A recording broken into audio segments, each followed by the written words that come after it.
ஸ்ரீமதே ராமானுஜாய நமக. திருக்கோளூருக்கு வந்த ஸ்ரீ ராமானுஜரை சேவிச்சுட்டு திருக்கோளூர் பெண் பிள்ளை நிறைய வார்த்தைகள் சொல்கிறா. அவள் சொல்ல யதார்த்தமான வார்த்தைகளை சொல்லி நாம் எப்படி வாழ்க்கை முறை உயர்த்திக்கணும்னு அழகாக சொல்கிறா. அதில் இன்றைக்கி நம்ம பார்க்க போகிறது 54வது வாக்கியம். இதில் ராமரோட தூதனான அனுமாரை பற்றி சொல்கிறா. போன வாக்கியம் ராமரை பற்றி சொன்னான். அப்போ இந்த தடவை ராமதாசனை பற்றி கரெக்டாக சொல்கிறா. திருவடி, அதாவது சின்ன திருவடி, பெரிய திருவடி கருடாழ்வாரை பார்த்தோம். இப்போ அந்த 54வது வாக்கியம் என்னென்னா, கண்டு வந்தேன் என்றேனோ திருவடியை போலே. அதாவது ஸ்வயம் சிவபெருமானே ஆஞ்சநேயரை அவதரித்தார்னு சொல்கிறா. அஞ்சனா தேவியோட மைந்தன். 7 மலைகளில் ஒரு மலை தான் அஞ்சனாத்ரி. 5லே 1 பெற்றான் இருக்கு இல்லையா, அந்த 5ல் 1 பெற்று தான் வாயு பகவான். 5லே 1 தாவின்னு இருக்கு. ஸோ சமுத்திரத்தை தாண்டினார் இல்லையா அது. அப்புறம் 5லே 1 ஆகன்னா 6னா வழி, ஆகாச வழியாக போனார்னு அர்த்தம். 6 என்ன குணவான், ராமரை குறிக்கிறது. 5ல் 1னா பூமி வந்த சீதாதேவியை குறிக்கிறது. இலங்கையில் அக்னி வைத்தார் இல்லையா, அவன் எம்மை அடித்து காப்பான். ஸோ இது எல்லாமே அதில் அந்த 5லே 1 பெற்றானில் வந்துடுறது. இவர் எங்கே இருந்துன்னா ஆஞ்சநேயர் திருக்குறங்குடியில் மகேந்திரகிரி பார்த்தோம் இல்லையா அந்த ஒரு வாக்கியத்தில், அதுலேருந்து இலங்கைக்கு தாவினார். சீதாதேவியை தேடி அசோகவனத்தில் பார்த்துட்டு ராமதூதன்னு சொல்லி ராமர் கொடுத்த மோதிரத்தை காண்பிச்சார். ராமதாசனுங்கிறதுக்கு அடையாளமாக 10 அடையாளம் சொல்கிறார். சொல்லிவிட்டு ராமரோட கையில் அவர் போட்டிருந்த மோதிரத்தை கொடுத்தார் இல்லையா, அதை இப்படி நீட்டுறார். அவளும் தன்னோட சூடாமணி எடுத்து கொடுக்குறா. இதெல்லாம் இவர் தான் ராமதாசன் தெரிஞ்சின உடனே சூடாமணி எடுத்து கொடுக்குறா. ஏன் மோதிரத்தை கொடுத்தாருன்னா, நான் உனக்கு அபயம் அளிப்பேன், நீ கவலைப்படாத அப்படின்னு சொல்கிறதுக்காக மோதிரமா. இவளும் மோதிரத்தை கொடுத்துருக்கலாம். ஏன் சூடாமணியை கொடுத்தான்னா, அபயக்கரங்களை நம்பி தான் நான் இருக்கேன்னு தலை வணங்கி சொல்கிறாளாம். அதனால் தலையில் இருந்த சூடாமணியை கொடுத்தா. தாயாருக்கும் ராமருக்கும் தூது போனவர் ஆஞ்சநேயர். அது எல்லாம் முடித்தப்பறம் ராவணன்கிட்ட போய் தூது வந்த விஷயத்தை சொல்கிறார். ராவணன் கோபப்பட்டு வாலில் தீ வைக்க சொல்கிறார் இல்லையா, அந்த நெருப்பை கொண்டு இலங்கையே எரிச்சுட்டு பிறகு அந்த வாலை சமுதிரத்தில் நினச்சிட்டு மீண்டும் ராமனரை பார்க்க வரார்.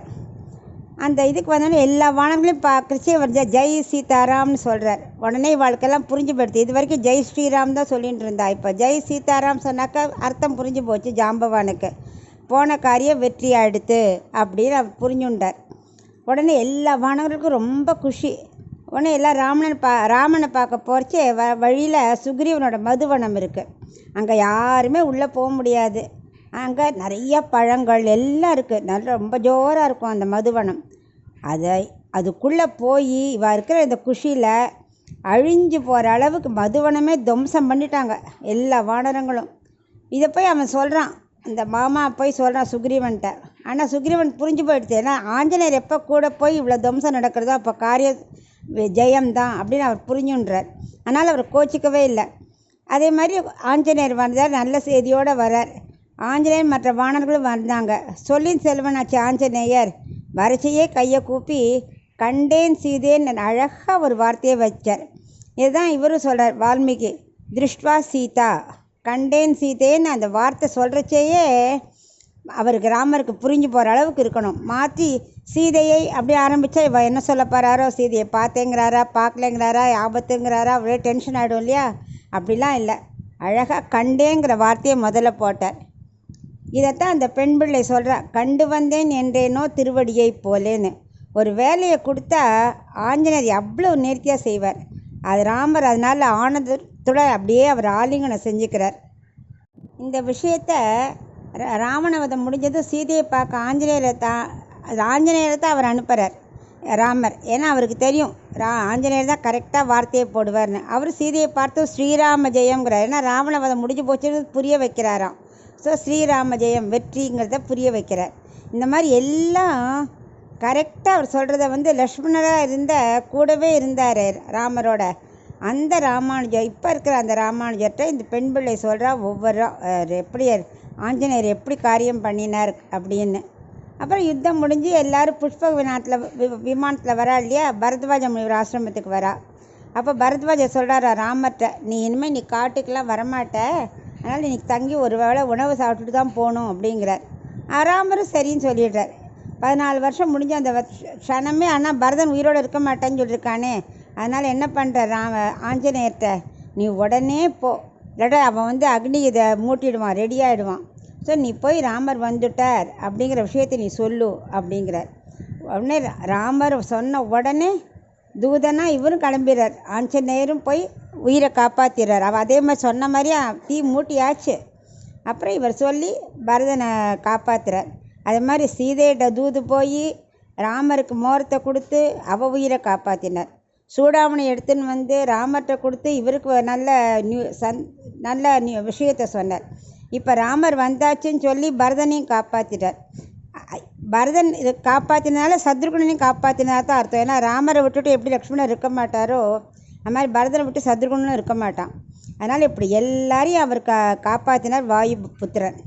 இந்த கைங்கத்தில் ரொம்ப தேர்ந்தவர் ஆஞ்சநேயமூர்த்தி. திரும்ப ஆஞ்சநேயர் பரத்வாஜ ஆசிரமத்துக்கு வரார். அங்கே சொல்லிவிட்டு அவர் திரும்பி இங்கே வரார். அவருக்கு அப்போ எல்லோரும் சாப்பிட்றதுக்கு ரெடி ஆகிட்டார்.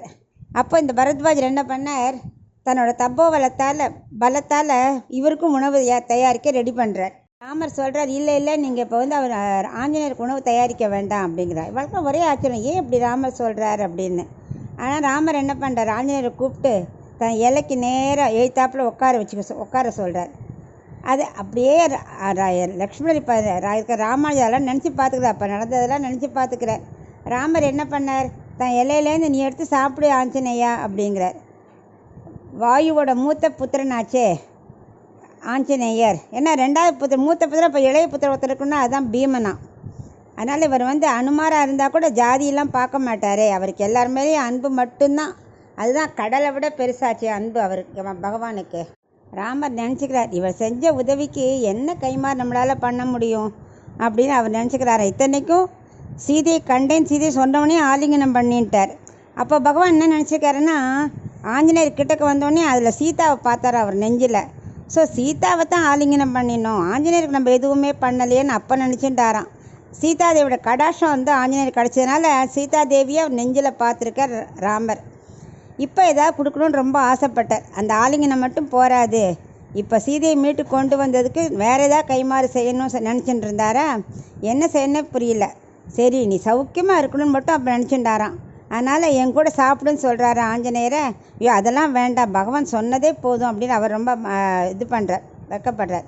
அருகில் இந்த சீத்தை நினச்சிக்கிறாளாம், 10 மாதம் நான் கஷ்டப்பட்டு சிறையில் இருந்து வந்திருக்கேன், சீத்தான்னு சமாதானப்படுத்தி என்ன சாப்பிட கொடுக்க வேண்டாமோ அப்படின்னு அவன் நினச்சிக்கிறாளாம். எப்பேற்பட்ட பாக்கியம் இந்த ஆஞ்சநேயருக்கு அப்படின்னு ஒவ்வொருத்தரும் நினச்சிக்கிறாளாம். அங்கே இருந்தவா எல்லாரும் நினச்சிக்கிறாளாம், பகவான் கையால் சாப்பிட சொல்கிறாரே என்ன ஒரு பாக்கியம் அப்படின்னு. அப்புறம் ராமர் விடலையாம், நீ சாப்பிட்டாதான் நான் சாப்பிடுவேன் அப்படிங்கிறாராம். எப்படி ஒரே இலையில் சாப்பிட்றதுன்னு ஆஞ்சநேயர் கேட்டாராம். ஓ உனக்கு இதுதான் ப்ராப்ளமா சொல்லிட்டு இலைக்கு நடுவில் அப்படி தன் நகத்தால் ஒரு கோடு போடுறார். அது வரைக்கும் வாழை இலையில் ஒன்றா தான் இருந்ததான், நடுவில் அந்த தண்டு மாதிரிலாம் கிடையாதான். இவன் நகம் போட்டதுனால தான் அந்த நடுவில் ஒரு தண்டே வந்துதான். அப்படி ஒரு பாக்கியம் ஆஞ்சநேயருக்கு. ராமரும் லக்ஷ்மணரும் சீதையை தேடின்னு ரிஷிமுக பருவத்துக்கு வந்தா இல்லையா, அப்போது சுக்ரீவன் மேலேந்து பார்க்குறான், யார் இப்படி ஜடாமுடி தரிச்சுண்டு மரவுரி போட்டுண்டு ஆனால் கையில் வில்லெல்லாம் வச்சுட்டுருக்காளே, ஒருவேளை வாலி தான் ரூபம் மாற்றி யாரையாரும் அனுப்பிச்சிருக்கான் போல இருக்கு, பார்க்குறதுக்கு சன்னியாசி மாதிரி இருக்கு, ஆனால் கையில் வில்லு வச்சுட்டுருக்கான்னா இது அவனோட வேலையாக தான் இருக்கும் அப்படின்னு நினச்சிண்டு ஆஞ்சநேயர்கிட்ட சொல்கிறாராம், நீ போய் பார்த்து என்னன்னு கேட்டுண்டு வா அப்படின்னு. ஆஞ்சநேயர் பிராமண வேஷத்தில் வரார். அவர் தான் ரொம்ப நேர்த்தியாக பேசுவார். அவர் இவளை கிட்டக்கு பார்த்த உடனே, உங்கள் 2 பேரையும் பார்த்தா பரபிரம்ம சுரூபமாக தெரியறது, ஆனால் எதையோ இழந்து தேடுற மாதிரி தெரியறது, நல்ல க்ஷத்ரிய மாதிரி தெரியறது, ஆனால் ஜடாமுடி தரிச்சுன்னு இருக்கேள், மரவுரி தரிச்சுன்னு இருக்கேள், ஏன் இப்படி? அப்புறம் உங்கள் லட்சணம் இருக்கே அப்படியே தேவலோக லட்சணமாக இருக்குது, ஆனால் அவளுக்கு நிழல் பூமியில் படாது, உங்களுக்கு படுறது, யார் நீங்கள் அப்படின்னு அவர் ரொம்ப நேர்த்தியாக கேட்குறார். உடனே ராம லக்ஷ்மணரை பார்த்து, பார்த்தியா ரிக்வேதம் தெரியாத ஒருத்தனால இவ்வளோ அழகாக பேசவே முடியாது, அதனால் இவருக்கு நல்லா ரிக்வேதம் தெரியுது, இதுலேருந்தே வார்த்தை பிரயோகத்தை பாரு என்ன நீட்டாக பேசுகிறா. 2வது இவருக்கு யஜுர்வேதமும் நன்னா தெரியும், ஏன்னா யஜுர்வேதத்தில் வார்த்தைகள் எப்போவுமே என்ன பண்ணுவோம் திரும்ப திரும்ப வரும், அதை நன்னா கற்றுக்கலைன்னா ஞானம் இல்லைன்னா அவள் மாற்றி மாற்றி ஒரே இடத்துல சுற்றி வருவாள். இவர் கிளியராக பேசுகிறார், அதனால் இவருக்கு யஜுர்வேதமும் தெரியுது. சாமவேதம் நல்ல கான ரூபமாக இருக்கும். அது இவர் பேசுகிற விதமே கானம் மாதிரி இருக்குது பாரு, எப்படி ஏற்றி எங்கே இறக்கணுமோ இறக்கி இவர் சொல்கிற விதமே ரொம்ப அருமையாக இருக்குது. அதனால் இவருக்கு சாமவேதம் நன்னா தெரிஞ்சிருக்கும்னு நினைக்கிறேன் அப்படிங்கிறாராம். லக்ஷ்மணர் அசந்து போயிட்டார். எப்படி ஆஞ்சநேயரோட பேசும் திறமையை ராமர் இவ்வளோ அனுபவித்து கேட்டுருக்கார் நான் எப்படின்னாராம். அதை எண்ணின்னு இருக்கிறது இப்படி கூட இருந்து அனுபவித்ததை இப்போ ராமானுஜர் அதை ரசித்து கேட்டுருக்கார். இப்போ ராமர் ஆஞ்சநேயருக்கு ஒரே எல்லையில் சாப்பிட சொன்னார் இல்லையா, அதற்கான பூரண தகுதி இவருக்கு கண்டிப்பாக இருக்குன்னு நினச்சிட்டாராம் அப்போவே. ஏன்னா இந்த பேச்சு சாமர்த்தியம், சொல்லின் செல்வன் எல்லாம் அவர்கிட்ட இருக்கு இல்லையா, அப்போ கரெக்டு தான் அவர் சொன்னது அப்படின்னு இப்போ நினச்சி பார்த்துக்கிறாராம் லக்ஷ்மணர். அப்புறம் ராமர் ஆஞ்சநேயர் எப்படின்னா, ராமர் சுவாமி, இவர் தாசன், அந்த பாவத்தில் தான் இருப்பா எப்போவுமே. ஆஞ்சநேயருக்கு கைங்கரியம் தான் ரொம்ப இம்பார்ட்டண்ட்டு. அயோத்தியில் என்ன பண்ணால் லக்ஷ்மணர் எல்லாத்தையும் சொல்லுவாராம். வனத்தில் போயிட்டு வந்தது, அங்கே தங்கியிருந்த 14 வருஷ கதையும் ஒவ்வொருத்தையாக சொல்லுவாராம். சீத்தையும் கேட்பாளாம், இந்த 10 மாதம் நான் இல்லாமல் இருந்தேனே என்ன ஆச்சு. அப்புறம் அவள் சொல்லுவாளாம், ஆஞ்சநேயர் வந்தார், அந்த மோரத்தை கொடுத்த கதையெல்லாம் இவ்வளோ சொல்லுவாளாம். அது அப்போ சொன்ன 2 வார்த்தை தானா, என்ன அற்புதம், கண்டேன் சீதையை என்று எப்படி ஒரு நொடியில் சொன்னார் தெரியுமா அப்படின்னு லக்ஷ்மணர் சொல்லுவாராம். அந்த சொன்ன வார்த்தை அப்படியே ராமருக்கு எங்களுக்கு அந்த மனக்கவலை அப்படியே போயிடுத்து தெரியுமா அப்படின்னு லக்ஷ்மணர் சொல்லுவாராம். அது மட்டும் இல்லை, ராமர் சூடாமணியை கொடுத்த விதம் என்ன ஒரு பணிவு, என்ன ஒரு ஆச்சரியமான சுபாவம் அப்படின்னு 2 பேரும் மாற்றி மாற்றி ஆஞ்சநேய பிரதாபத்தை பேசிகிட்டே இருப்பாளாம். இப்படி எல்லாத்தையும் கூட இருந்தே அனுபவித்ததை அந்த லக்ஷ்மணரான இந்த ராமானுஜர் இப்போ அப்படியே நினச்சி பார்த்துக்கிற இந்த திருக்குறள் சொல்கிற வார்த்தையை கண்டு வந்தேன் என்றேனோ திருவடியை போலேன்னு சொல்கிறாளே, அதை அப்படியே அவர் நினச்சி பார்த்துக்கிறார். அப்புறம் ஒரு நாளைக்கு இது இந்த கதை இப்போ நான் சொல்ல போகிற கதை வால்மீகியில் இல்லை, பட் ஒரு புராணத்தில் இருக்குது. அப்போ சொல்கிறான், என்ன ஆஞ்சநேயா உன் முகம் ரொம்ப சோகமாக இருக்கே. ஒரு தம் கேட்டாராம், ஏன் நீ தான் சீதையை பார்த்துன்னு வந்தாச்சு, சூடாமணியை கொடுத்தாச்சு, அப்புறம் ஏன் முகத்தில் இப்படி சோகம் அப்படிங்கிறாராம். அதுக்கு ஆஞ்சநேயர் சொல்கிறாராம், இல்லை நான் திரும்பி வரும்போது என்ன தெரில, சடனாக சமுத்திரத்துக்கிட்ட வரும்போது ரொம்ப தாகமாக இருந்தது, பட் சமுத்திர நீரை தான் பருக முடியாது. அப்புறம் இப்படி பார்த்தா வழியில் ஒரு தீவு இருந்தது, அந்த தீவில் ஒரு ரிஷி தபஸ் பண்ணிட்டு இருந்தார். சரி நாங்கள் இறங்கி தீர்த்தம் கேட்டேன், அவர் அதோ அங்கே போய் குடிச்சுக்கோன்னார். கையில் சூடாமணி இருக்கே, அது விழுந்துட்டுனா என்ன பண்ணுறதுன்னு சொல்லிவிட்டு அவர்கிட்ட கொடுத்து அவர் சொன்ன, இல்லை இந்த கமண்டலத்துக்குள்ளே போட்டுடு, நீ போயிட்டு குடிச்சிட்டு இதை எடுத்துக்கோ அப்படின்னாராம். உடனே இந்த ஆஞ்சநேயர் அங்கே போய் தண்ணி குடிச்சிட்டு வந்தார். இந்த கமண்டலத்தை தொட்டால் உள்ள கை போகவே மாட்டேங்கிறது.